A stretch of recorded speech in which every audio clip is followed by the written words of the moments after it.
tout à fait. Je pense que c'est l'abrogation du plan étudiant, la principale revendication, mais aussi, je pense, la question de l'arrêté licence et de la réforme du bac, parce qu'en réalité, ces trois questions en fait de l'éducation vont ensemble.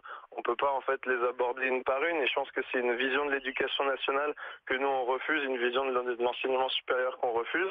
On veut pas des universités qui sont mises en concurrence et qui trient les étudiants. Aujourd'hui, l'université c'est déjà une instance de reproduction sociale, on le sait, et demain en fait ça va être une instance d'exclusion sociale.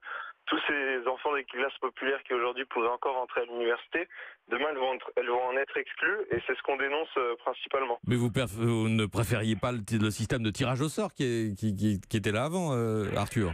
Évidemment, je pense que non, c'est évident. Après, si vous regardez en fait les moyens donnés à l'université depuis 10 ans, ils n'ont fait que stagner ou décroître pendant que 250 000 étudiants rentraient en fait dans l'enseignement supérieur. Donc évidemment, un moyen constant et avec une hausse énorme des effectifs étudiants, eh bien les conditions d'études se dégradent. Et c'est nous ce qu'on réclame, c'est des moyens à hauteur des besoins, parce que dans les universités, il n'y a pas assez de place dans les TD, il n'y a pas assez de place en fait dans les licences, dans les masters. Et je parle des universités, mais je pense que c'est important de dire aussi dans les IUT et les BTS qui sont aujourd'hui sélectifs et qui sont aujourd'hui très demandés, et on manque de place encore une fois dans ces filières-là. Il ne s'agit pas que des licences de sciences humaines, mais aussi de toutes les licences, de tous les bacs pro et bacs techno qui voudraient aller en BTS IUT.